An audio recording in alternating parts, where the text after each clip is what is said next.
Now with the authors of the book, who I shall quickly introduce to you. You've got Jill Furmanovsky, who I'm sure you'll all know, famous award-winning photographer who's photographed the likes of Pink Floyd and Led Zeppelin and Rolling Stones, as we'll discuss in a second, over a 50-year career. I mean, it's incredible stuff.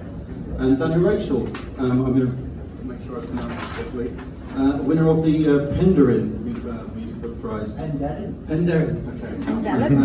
I couldn't say when I wanted. That's a job now, I get it wrong. Renowned author of music books. I also want to start with, we obviously just heard sad news about Charlie Watts and yeah, whoever it was just came up and told us, thank you for telling us. I felt I had to I feel in shock actually, because I've got Charlie Watts is probably the mascot of Rock Archive, and my portrait of him is a sort of known, probably it's my signature portrait. And although we kind of know that Charlie Watts has, not been well recently, this is a total shock. And just as a rouse of honour, really, I just wanted to just mention the epitome of Charlie Watts, really, which was that when my portrait won the Jane Bowen Award of him, he wrote to congratulate me himself, which was wonderful, and signed it. And then he signed it C.R. Watts, and in brackets, drummer Rolling Stones. And that's sort of summed up his modesty and his greatness, really, to me. So I just wanted to just mention that, because we can't have a minute's silence for Charlie, but we can, I'll be thinking of him throughout this Q&A as the sort of the bedrock of rock, really. Shall we raise a glass to one of the greatest rock drummers ever in the history of rock and roll, Charlie Watts? Charlie Watts. So yes, that's we'll bring it up from there. Now, first of all, I mean, let's tell this beautiful book. So first of all, how did it come about?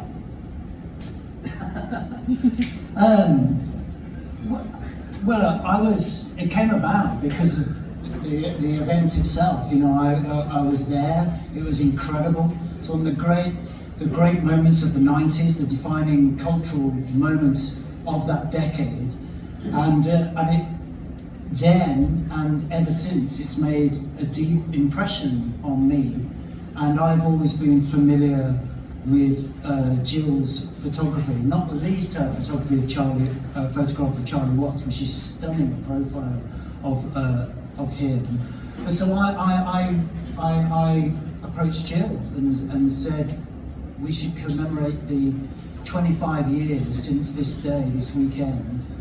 How about we look through the archive and see what's there? And I'm sure Jill will say more in a moment, but I think many of the photographs that have ended up in the book hadn't been seen, hadn't been released from the contact sheet or even seen since perhaps that weekend. And so just the moment when Jill said come over and have a look and see if there's anything worth it in there, just to look through the contact sheets, just a cursory glance, it was like, oh my God, this is incredible. I mean, Liam is so photogenic anyway, and so images of him were just, shooting out of the so that's where the idea grew from, and it's just been a joy to do since, really, and try and relive that weekend through words and images.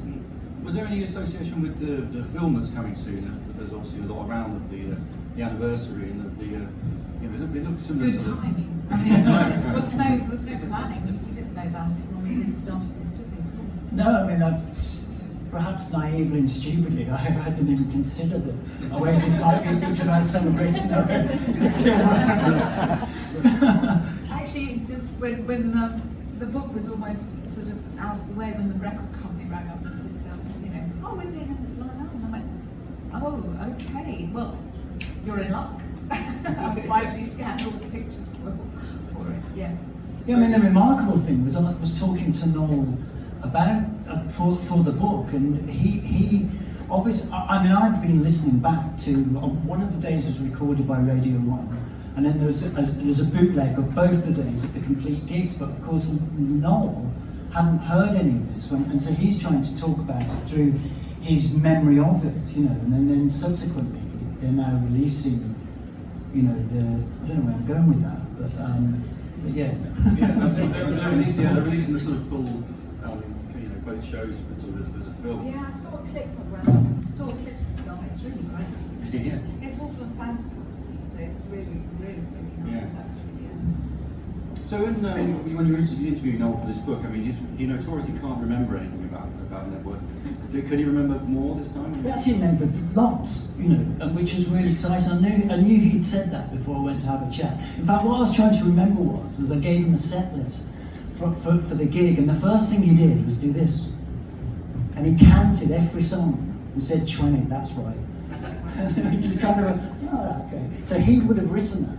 And then, to his absolute horror, he realised that they hadn't done Rock and Roll Star, and he couldn't get his head around it. You know, one of the greatest songs, isn't it, they ever wrote. You think, perfect for this weekend, and they don't do it because, brilliantly so, they put 2 new songs into the set because he'd just been to Mystique and written what would become Be Here Now.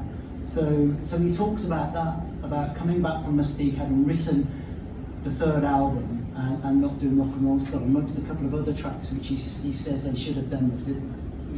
Now, Jill, obviously your incredible photos, keystone to the book. So you started photographing them in about 1994, which is quite early in terms of their rise. How did you get involved with them? Gosh. I'll try and give you the short version because there's a very long one. You'll have to watch the documentary, which will come out in about a year's time for the full story. This is a very crazy one. I was about late 30s, I suppose it was, so I was a very experienced photographer when they took off, and I'd been waiting to do a book about my work at the moment, and it went from the Beatles, and I had to find, it was like a diary, I had to find something to end it with. And Daniela Suave, a very good journalist that I was working with at the time, she said, well, you check out that Oasis cartoon, they're really good. So I thought, oh, Beatles to Oasis, it fitted in really well. That's when I met them. I went to Cambridge Corn Exchange and met them that night. I said, I'm going to put it at the end of my book, and they were great. I thought, good, that's it, I've done my rock and roll career. And then they liked the pictures, and then I was on their comic suddenly.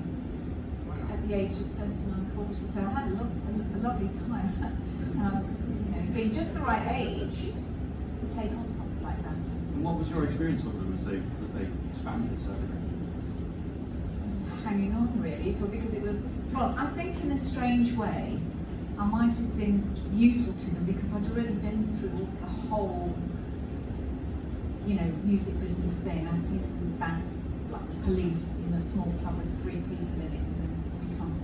I've worked with a lot of bands that we liked. So, in a way, I was kind of able to normalise what was actually not normal at all, but understand, you know, the pressures that they would suddenly be under to get rise that fast. Really. It must have felt like being in the middle of the hurricane, really, and notoriously argumentative band. Did you see any of that sort of action going on? I did, but I used to complain to them that they didn't argue enough in front of me, and that they did it for other photographers, like Kevin Cummings. You know, they'd slug each other, and I go, well, how come you did that for Kevin Cummings, but you didn't do it for me?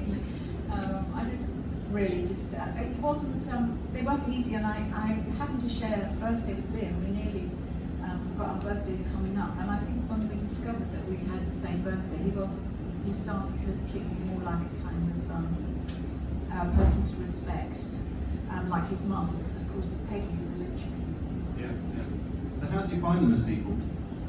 How do I find them? How did you find them? Hilarious. They're great. Good musicians, funny, a lot of fun. I always think of Oasis as Oasis Mark 1B, I suppose. If Mark 1 they was Mark 1B is probably my key material comes from that, and I loved all of them. I loved Bonehead, Wigs, Whitey, you know, the DNA. I did an exhibition called DNA Manchester with Rock Archive at Manchester Library, and we had about 25,000 visitors, but it was the DNA, the mixture between those people that made wasn't just the Gallicus really.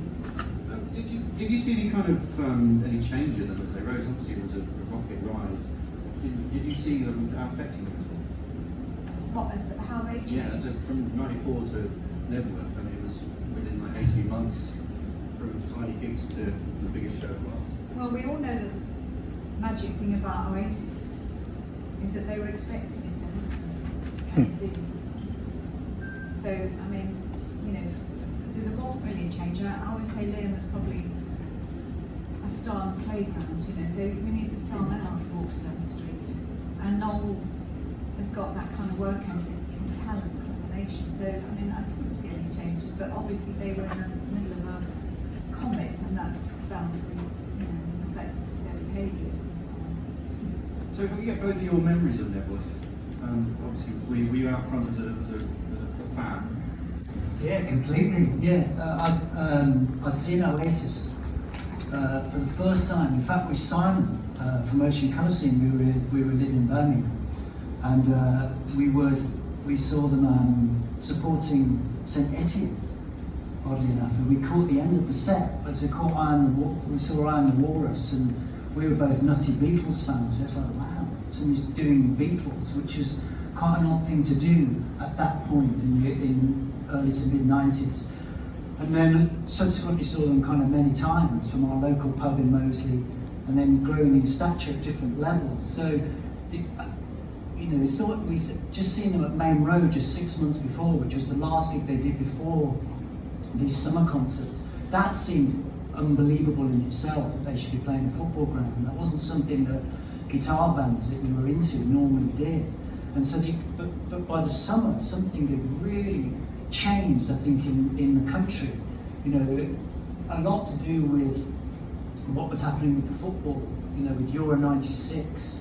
And there was a sense of Tony Blair as the leader of the opposition coming into power, and lots of things around art and literature, and across all of culture there was something happening, and you could tangibly feel that, you know, TFI was happening, Chris Evans was on Radio 1, lots of bands were releasing great singles, and at the top of that pile were Oasis, you know, along with Blur and other bands.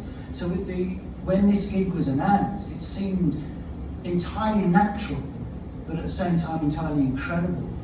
And just the anticipation of getting there and going to this field in the middle of nowhere that turned out to be a country house, stately home, was really extraordinary. And I remember that very well. We were in a little white van. I was in a band, and we'd all crammed into this van, and it just felt plain sailing until we got within a 2-mile radius of Knebworth Park. And then, of course, we hit it as everybody from every corner of the UK was descending on this patch of land. You know, you bear in mind that what I discovered is that I think it's 2.7 million people applied for tickets, which is around 5% of the population, which is absolutely extraordinary as an idea. So that sense of this amount of people wanted to be here, and only these are.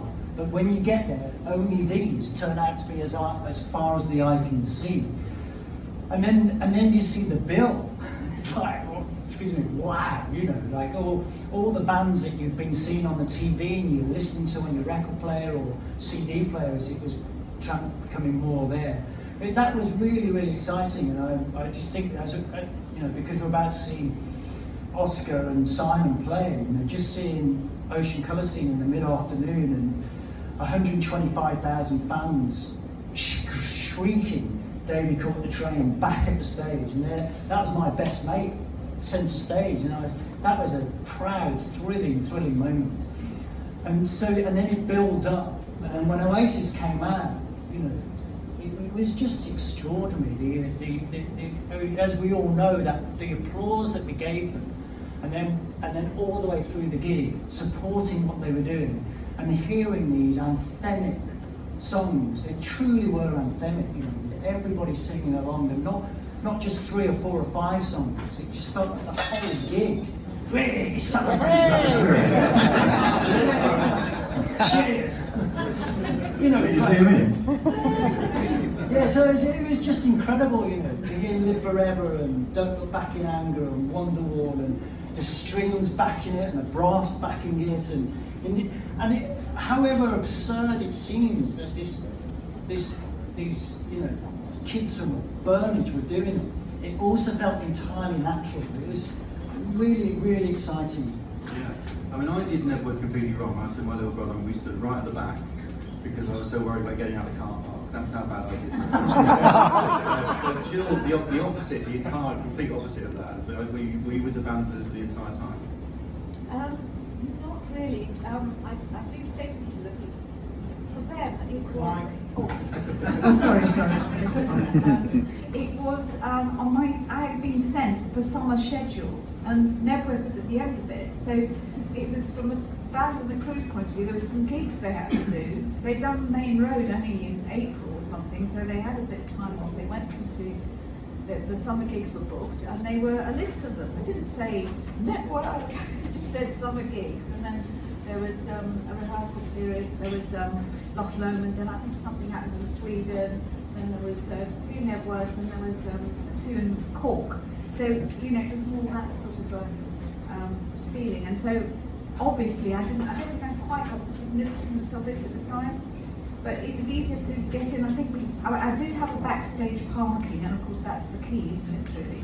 And there may have been a backstage route in, which avoided those, because I don't remember being stuck in traffic. So maybe I was lucky in that there was some. Well, there was an enormous tent that Creation had backstage, world-class Creation Records, and Noel said that he didn't have the right passes and couldn't get in. I know, I spoke to Alan about that just the other week. He was saying that he spent like £250,000 on that tent, and he'd rather have £250,000 rather than paying for everyone to. And it goes into detail of what's going on backstage in the book, and it sounds incredible what was organised. Johnny Hopkins, who was pressed for Creation. Is Johnny here? He said he was coming, but Johnny did an incredible job. Just how he promoted that band from, you know, you have to put this into perspective. This is a guitar band at the beginning, you know, coming out of dance. The chance of a guitar band sounding somewhere between the Pistols and the Beatles, the chance of them becoming the biggest band in Britain, that's no easy thing to pull off, and Johnny does that. But he said, you know, from a press point of view, but Johnny says you could have transplanted Creation, that tent with 1,000 people in it, to anywhere else in the country, and it would have been a brilliant night out just on its own, you know, regardless of the fact over there somewhere this band's playing. Johnny Hopkins, big up Johnny Hopkins, is very, very creative. Now, are there any moments that you're particularly proud to have caught? I mean, obviously some incredible pictures in the book, but there's you know, it stands out to me that were you at the sound check where they got that amazing picture of them really jubilant to be there? Yeah, I didn't do lots of hanging out with Knebworth. I think that's when this book came about. I said I'm not sure if I can actually do a book on just Knebworth. I don't think there's enough material, because I was there babysitting my daughter. I was arriving. I didn't see all the support bands. I'd been already done other gigs with them, and it was just on my list really. And I just had to make sure that I covered it well. I mean, obviously it was important, but I didn't have to do all the support bands or anything like that. So.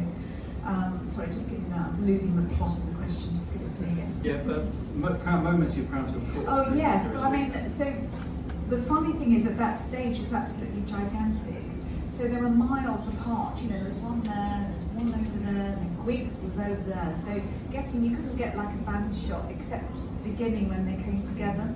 So my challenge always for Creation was, could you get a shot of Noel and Liam? Of course, they avoided each other all the time, except for some, you know, mischief on the part of Liam. So, you know, I was always waiting on the side, like, when are they going to go across? Okay, quick, take a picture then, you know, that kind of thing. So, yes, I'm very proud of a couple of shots where I managed to get them both in the same frame. There's one there. There's very, very few. Was it as star-studded backstage as we're led to believe? I think from speaking to people like Johnny and Alan McGee, I mean, it's just extraordinary who was there. I mean, Kate Moss was there, and they realised, Patsy Kenzie and Kate Moss realised at some point that their stilettos weren't going to be the suitable attire for a field gig, and they flew in some trainers in a helicopter. Brilliant. Brilliant. And then Alex Voigt, who was working on the bar, he had a bit of a shoe fetish, and he said he had to take Kate's shoes, and he confesses to having a little bit of a sniff. I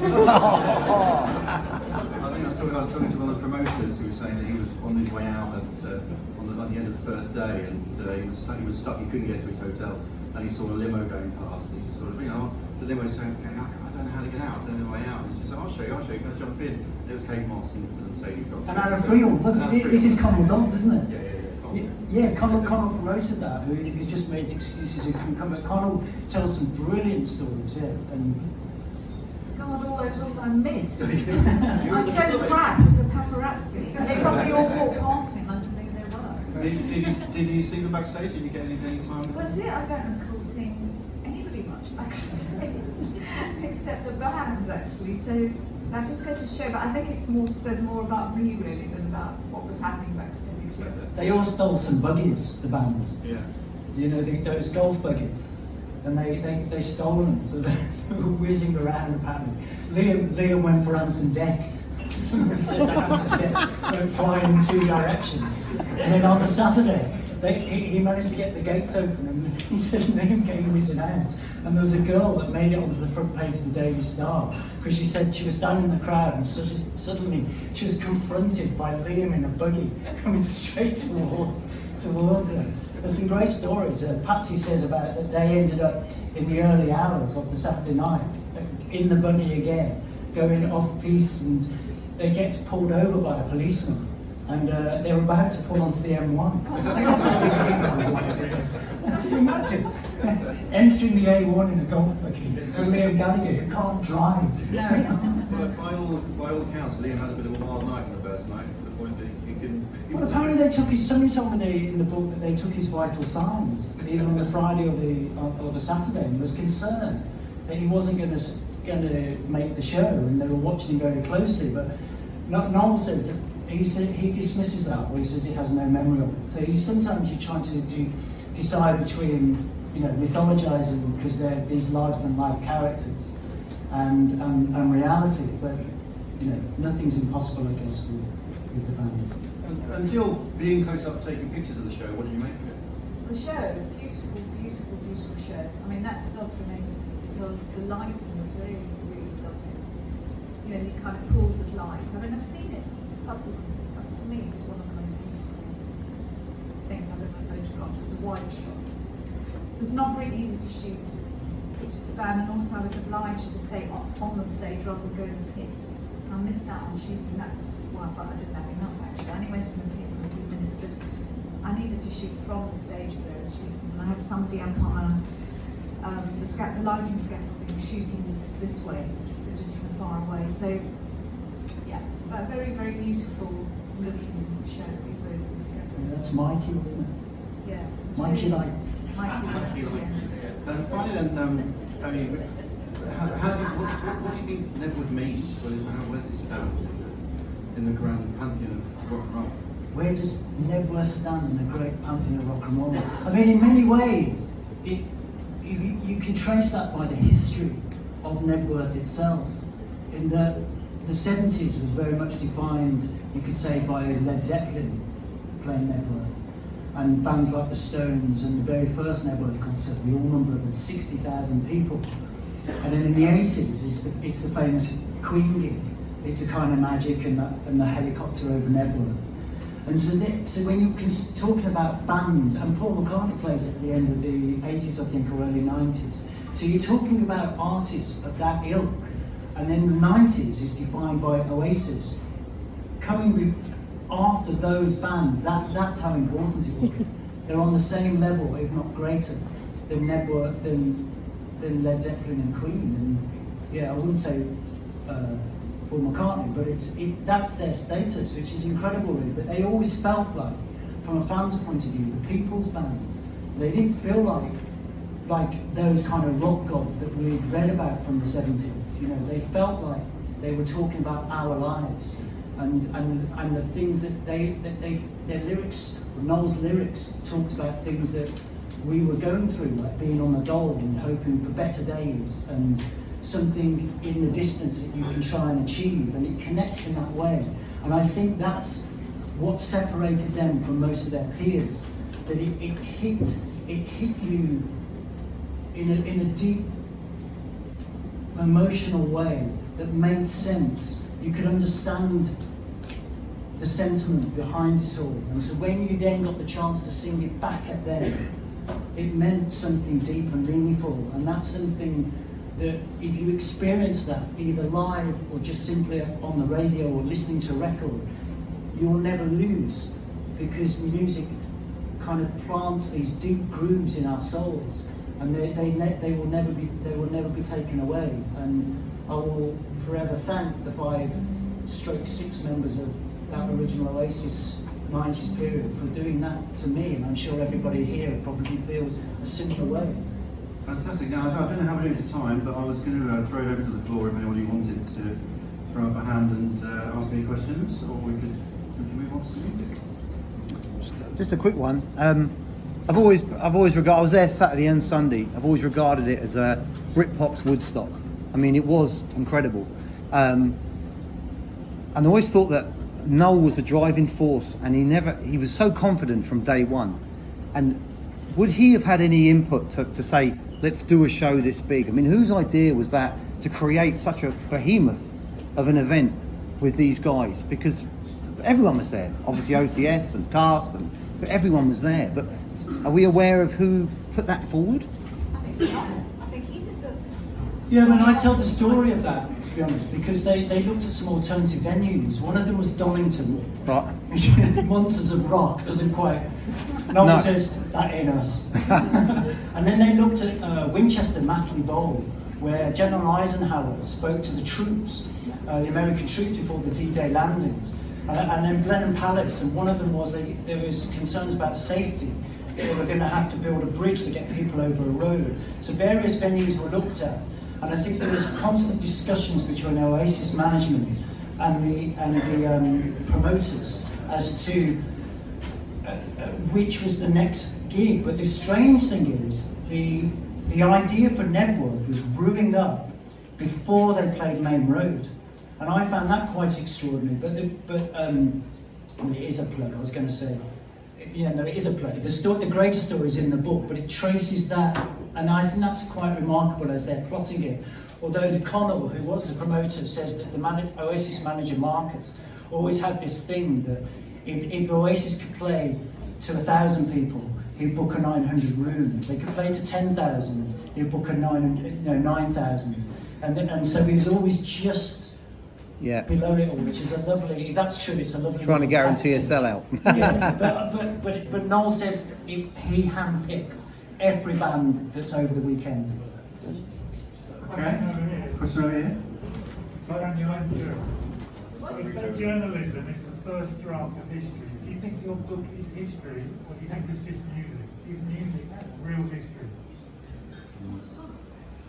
I'm not sure if I can answer these kind of complicated questions. I mean, You've been there, haven't you? Abbey Road, where history's been made. yeah, that's true. I do feel like I feel as I've been walking through the rock and roll era, which began, I don't know exactly when, but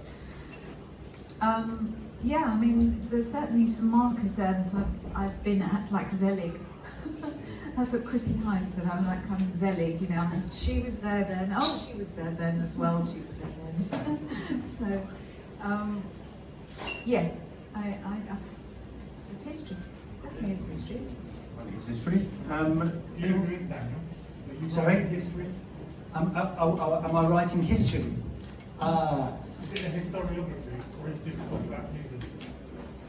It's a showcase of some extraordinary photographs that it just in and of themselves, the book's worth it for that, because they tell the story, and in many ways they zoom in on just that split second that a record can do in one way but a photograph does in another, and the words are just the support to that tell the story that made all that happen. But just as a quick acknowledgement to the publishers, that they have crafted and produced a stunningly beautiful book, but it's Jill's photography that shines and I makes actually it. feel it needs both, because I think I mean, you need to put it in context. I guess I come from the world of journalism, so to me, pictures and the story of what happened are really interesting. And also, I think it's really interesting to get perspective on it. I mean, 25 years, we've all, you know, where were you when we were getting high? I mean, that's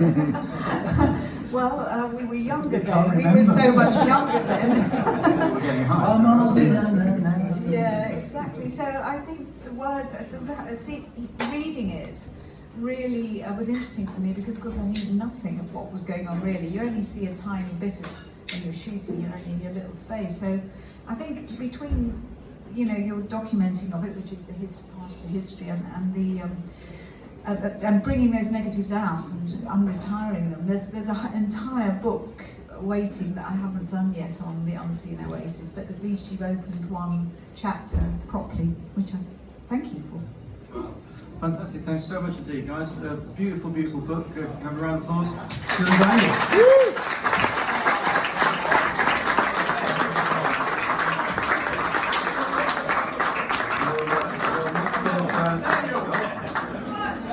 We have a question in the back, have we? We have. Go ahead. I'm lucky enough to have known Daniel for a while. Question, that weekend I was working at Wembley doing a charity shield event for Man United and Newcastle. Man United won 5-0.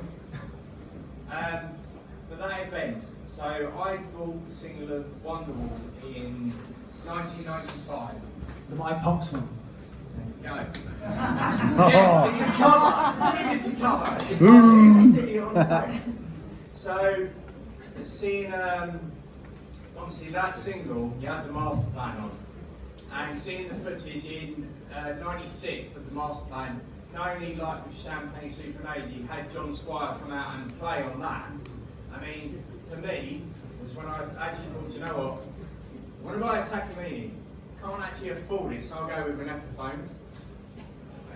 And it was like, this song, The Master Plan, is something that seeing at Knebworth is like, that's live and that is real music. You've got Mark Felton on harmonica, and it's a song even now, that version will just send shivers down my spine. Are you reading from the book? I'm just saying, from sort of my experience from that when I was 16, when you were there, and both of you, when you were there, was there any poignant song that just actually made you think, it's not going to get much better than this? This is like perfection, the way the artists will do it. And it's not. It's just like, I'm so glad I was here. Was there any song? I mean, Mark Felton, I actually gave him a name check in the book. You know, I wanted to actually show more of him, but I wasn't in the right position. But he's there in one of the rehearsal shots from Knebworth on the 9th, and I mentioned him by name because to me, especially there and at Main Road, I mean, that is just